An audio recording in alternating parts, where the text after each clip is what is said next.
Hello, I hope you're okay with some cozy evening study vibes, because that's what you're going to get from me today. So, my name is Louise, and if you follow me on Instagram, you will know that I have used an app called Notion for the last maybe 6 months or so to take my notes for my university classes. I've been using it since about the start of 2020, and suddenly Notion has become really popular, especially in the StudyGram community. I've noticed a lot of people starting to use it.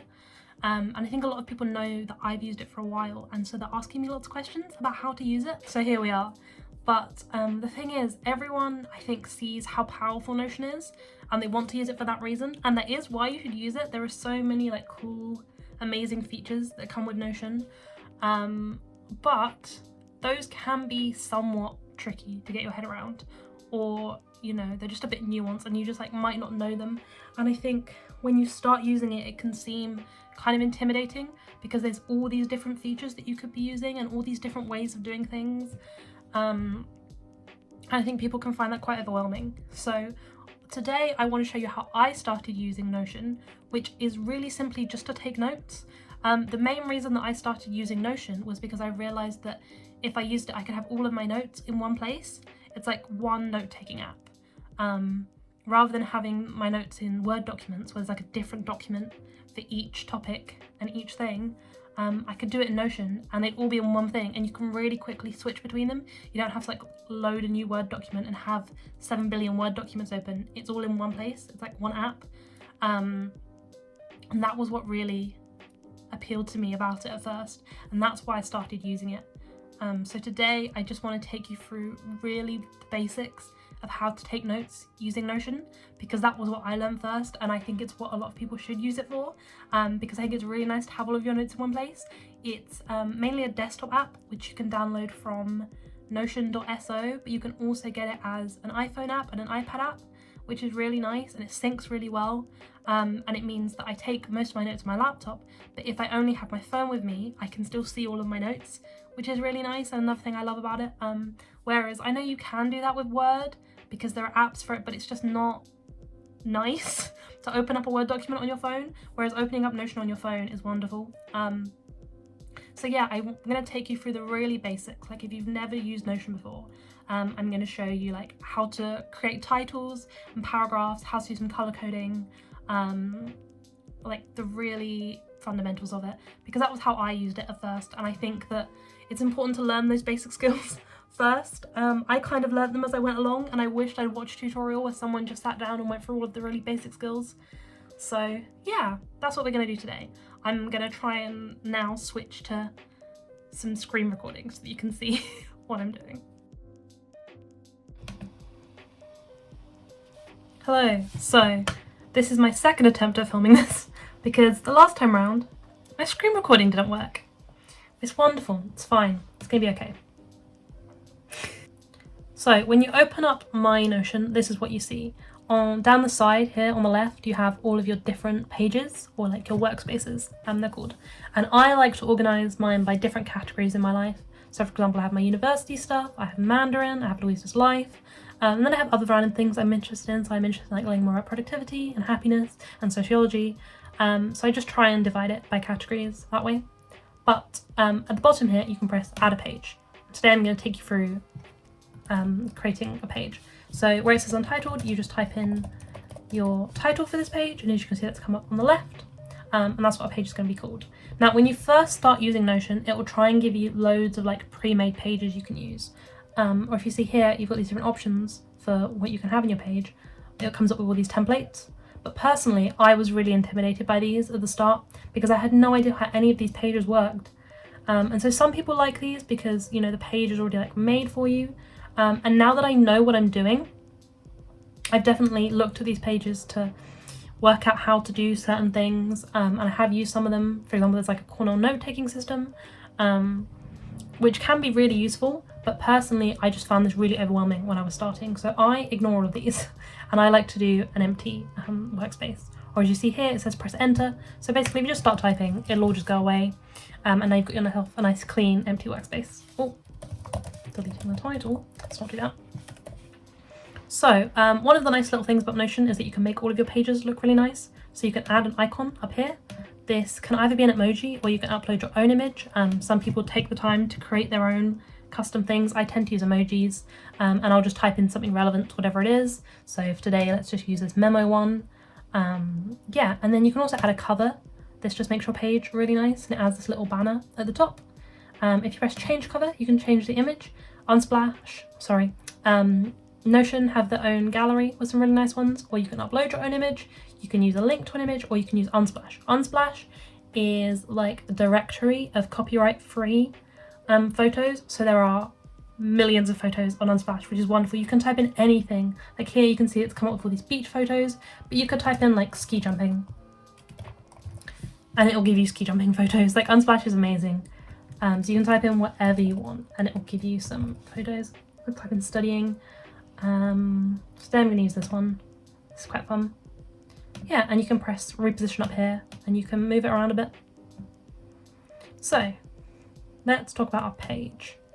So this is our page here. If you press these two arrows up here, you can close the sidebar, or you see the shortcut is to press Control and the backslash, and it goes away. And now we've got a really nice, clean, empty workspace in front of us. And today I just want to talk you through the main kind of different things you can do with your workspace. So the way Notion works is in terms of blocks. Each paragraph is a block, and I'm just copying and pasting this in. And if you use these 6 dots here, and if you hold them down, you can drag and drop and you can move things around. It's hard to see because I've got identical blocks here, but you can move them around, which is really useful. Or if you press that plus one, you can add one below. So we'll talk through this in a second, but basically that's how Notion works. It works in terms of blocks.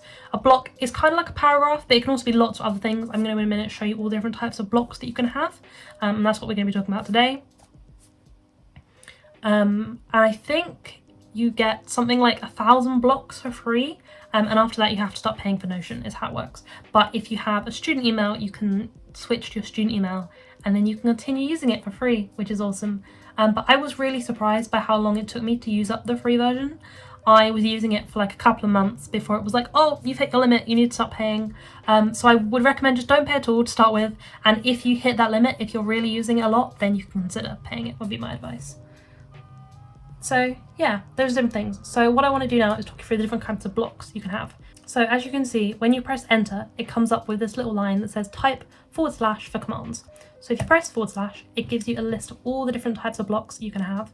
And again, when I started using Notion, I found this kind of intimidating because if you look, there are so many different blocks that you can use. So today I'm just going to talk you through the first few basic blocks. That's what we're going to talk about. And honestly, I would recommend just start using Notion to take notes.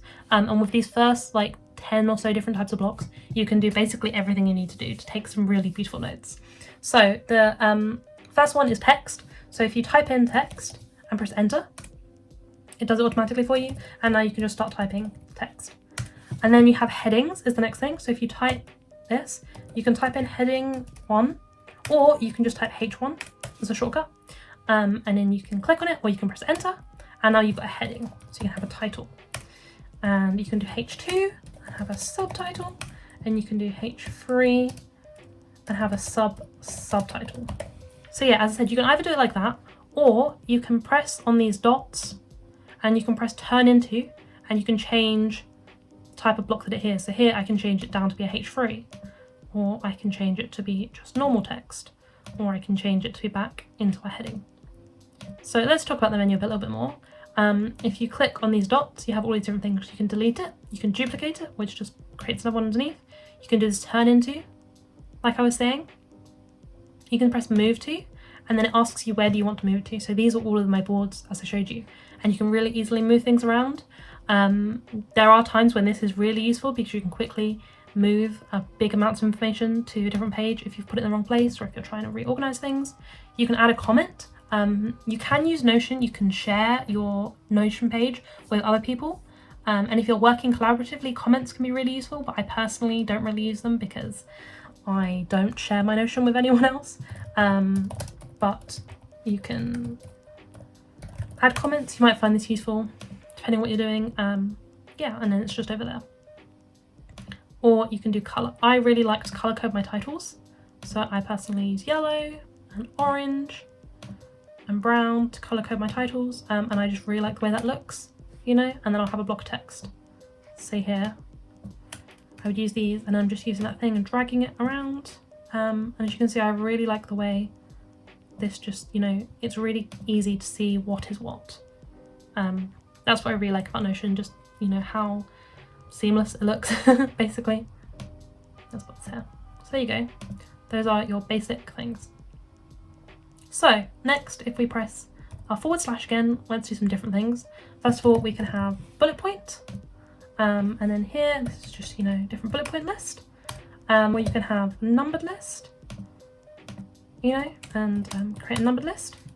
Or you can have a to-do list, and you can type things. To-do lists are really nice because you can like tick them off, and that just looks really nice if you're using Notion for organization and things like that. There's also one called toggle. This is really popular, and it's one of the main things people like about Notion. If you watch Ali Abdaal's videos about active recall, this is what he uses.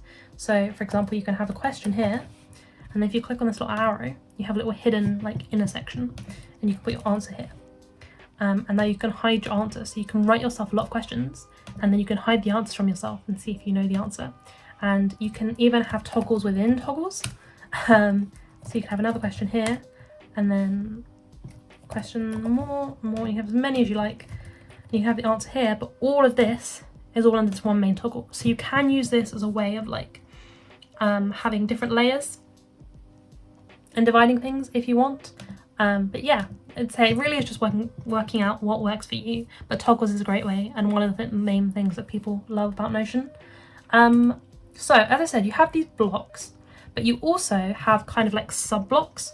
So for example, if we take our list, I'm just going to copy and paste this numbered list here. So say for example, you're writing notes, and these are your main bullet points. So you're taking your physics notes, and you have all of your various, I'm just going to call them point 1, point 2, and point 3. And these are like the main pieces of information that you need to know. But you might have some extra information about one of them, and you want to add in a bit more detail. But the issue obviously here is if you press enter, and then you don't want it to be number 2 because it's just some extra information. And if you press delete here, you've now got 1 and 1 again, and you don't want that. So what you can do, as I said here, this is a block. And if we use our drag and drop tool, as you can see here, I can move it around. But if I move it underneath number 1, and then I move to the right, can you see how that changes? And now here, if I drag it here, it's now part of this block. So if I click here, it will just highlight extra. But if I click over here, and I'll highlight all of it, because extra is now almost like a sub block underneath point 1. And this can be a really nice way of organizing things. And as you can see, our list has restored itself to 1, 2, 3. So having those sub blocks is really useful and a really great way of organizing things. And you can have as much information as you want. And once you start using different types of blocks, this can be really useful. I really like this, as I said, for having like a bullet point list, and I can add in some extra information under each one if I need them. That's what I tend to use that for. There's one called quote, which you can use, it's just a different formatting option, really. Similarly, there's one called call out. Here, I like to have a little light bulb, but you can change this emoji by clicking on it. I tend to use this if I have some really important information. So, for example, let's go back up to our text. If I put this in here, suddenly that really stands out. So if you're taking notes, but you've got like this thing that you really need to know, or you can use it for whatever you want. You could use that for your quotes. If you've got like a quote that you really need to remember, that call out feature is a really nice way of just having a really bold, standout piece of information. And it really just stands out, as you can see when you're looking at your notes here. You can, if we press enter, another one is dividers. Here, that just creates a little line. I hardly use that, but it's there if you want it. You can also have equations. This uses tech equation. Let's take a caps lock. And it makes these really nice formatted looking equations, a bit like you get in LaTeX, if you know what that means. You can also have inline equations, which is the same thing, but it's just in the same, it adds it to your paragraph. So if you want your equation to just be in your paragraph, there, you see it doesn't have to be here, this one below, called a block equation, is its own block. But here, this inline equation is just a part of your text block. And then let's talk about links. It's called links. If you have a link and you copy and paste it, you have the option to dismiss it, which just does nothing, and it just stays there as a link. And you can click on this, and it will take you straight to that. Or if you press create bookmark, it creates this really nice little bookmark, and so you can easily see what it is. I just really like the way it looks, but it means, you know, for example here, I have no clue what this link leads to, but here I know exactly what it is. So that's just a really nice way of doing it. And also, if it's a video or a photo or something like that, you can press embed, and now the video is actually in my notes, which can be really, really useful. And if you use these bars here at the side, you can change the size of it. That's really nice. So yeah, if you press image, type in image, you can do an image, you can upload an image, you can use a link, or you can use Unsplash. Again, that's really useful. So let's delete all of this. The last thing that I want to talk to you about is pages. Pages are the way that you can have like different layers of notes. So if you're used to using an app like OneNote or GoodNotes or Evernote, you normally have like folders and subfolders, or you might have folders, books, pages. That's kind of how OneNote works. You have like different books and different pages. Yeah, if you're used to working in a system like that, which I think is really useful, when you're creating notes, you can use pages to divide things. So let me show you. Let's pretend that you created this workspace to put all of your GCSE notes in. And if we use our headings, you might have science, English, and maths, say. And then under science, you're going to have biology, chemistry, and physics. And as I said, I really like to use color coding just because here they still kind of look similar. But if I use my color coding, it makes them really stand out, and I can clearly see what's a heading 1, what's heading 2, and what's a heading 3. Sorry, I had hiccups. That's why I like to do that. I think that just adds a really nice touch. So under here, we're going to add a page. So we right click and we type in page. And this creates a whole new page, just like we had before. But the thing here is that if I just call this example page for a second, up here I can then, this shows me like where I am. I can go back to GCSE notes, and you see that example page is there. And I can now click on it to go to this. So the way I use this is, for example, you might have respiration. And you can add your icons and covers all over again. I'm not going to get a lung, am I? Breathe. No. Let's just have a doctor thing. And then you could have page, and you could have photo synthesis. And here you can have a leaf. So for example, and this is the way that I would recommend dividing your notes, and that's the way I use, and I just think that looks really nice. I can come here and see GCSE notes, and I can see all of the different things I have, and then under here, then I can come to this page and I can make all of my notes about respiration. And lastly, you can also link to a page. So you can type in link, and say, for example, for whatever reason, we might want to really easily be able to get back to GCSE notes. You can create this link here, and so that will really quickly, easily take you back to your GCSE notes page, which can be really useful if you've got things that are in very different places, but you want to be able to get to them. So yeah, I think that is it. Those are all of the really main basic features of Notion that you need to get started to make your notes. I would really recommend you just jump in and start using it for note taking. As I said, I think the main advantage is just having it all in one place. And if you want to get started with using it, I would, suggest you just jump in and start making your notes here, and don't worry about all the more complicated features. With the features I've just shown you, you can do everything you used to be able to do in a Word document. So yeah, I hope this video was helpful. My name is Louise. If you want to know more about me, you can find me on Instagram and YouTube at Louise's Life. Thank you for watching, and I look forward to seeing you soon, and hopefully there'll be some more Notion videos in the future talking about some of the more complicated features. But yeah, thank you for watching.